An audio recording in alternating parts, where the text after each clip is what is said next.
phase 3 trial MCT 01780675. Next slide.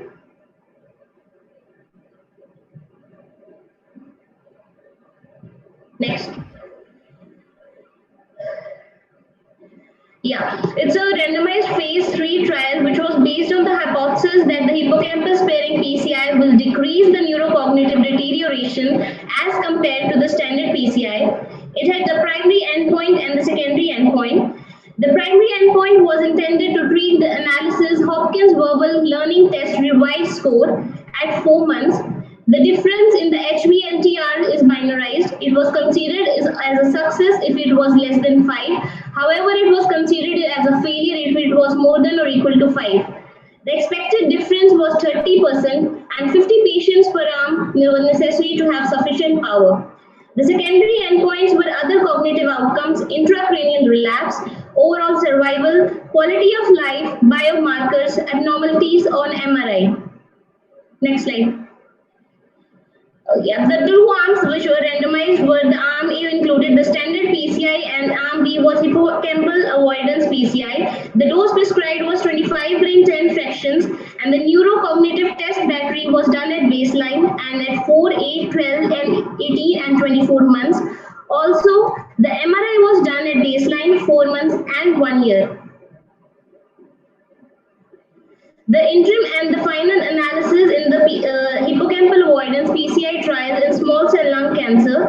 One interim analysis was done in 2017, could have stopped for efficacy. The DSMB also looked at the safety for brain metastasis.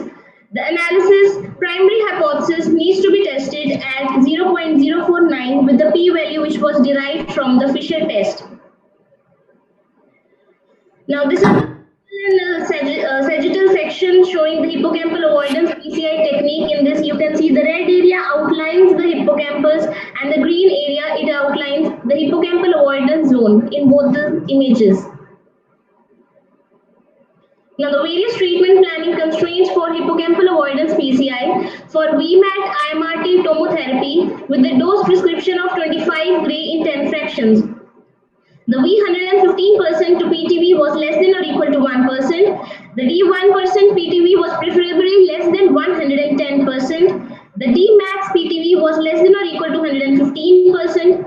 The mean maximal dose to the hippocampus was less than or equal to 8.5 gray. The mean maximal biological dose to the hippocampus alpha by beta or 2 gray was less than or equal to 6.1 gray. The hippocampal avoidance PCI with the randomized phase 3 trial had inclusion period from 2013 to 2018 and 168 patients were randomized in this trial. The baseline characteristics included with the age of 64 mean in the PCI arm and in the hippocampal avoidance PCI arm also the mean age was 64. 46% of the patients were male in PCI arm and 48% in the hippocampal avoidance PCI arm. The tumor stage 1 to 3 was included approximately 80% in the PCI arm while 79% in hippocampal avoidance PCI arm. The performance score 0 to 1% was 95% in PCI arm and 96% in hippocampal avoidance PCI arm.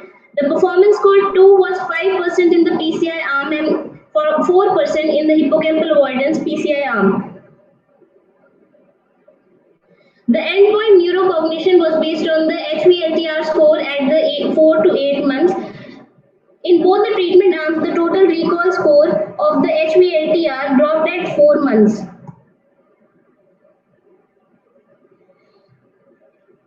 The Kaplan-Meier was drawn and the secondary endpoint to assess the overall survival was assessed in both the PCI and hippocampal avoidance PCI arm. It was slightly more in case of the hippocampal avoidance PCI arm as compared to the PCI standard alone arm with the no significant p-value.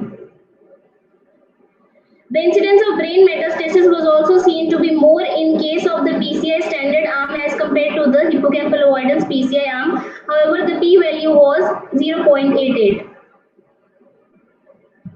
Now, this is an image showing the multiple brain metastases which you can see in their outline outside of the hippocampal avoidance zone.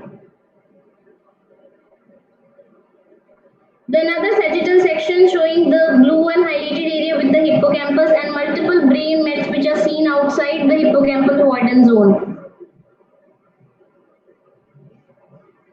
Now in this sagittal and coronal section you can see one metastasis located in the hippocampal area while the another one is located outside the hippocampus. Now this is an image showing the SRS which has been planned for the two metastases which were found in the patient, one in the hippocampus and another outside the hippocampal avoidance area. Now coming to the conclusion of this, the hippocampal avoidance PCI trial, the incidence of brain metastasis. The cumulative incidence of brain metastasis at 2 years is 18% for the PCI arm and 16% for the hippocampal avoidance PCI arm. No significant difference was seen between the arms and no isolated brain metastasis was seen in the hippocampus or hippocampal avoidance zone. Thank you.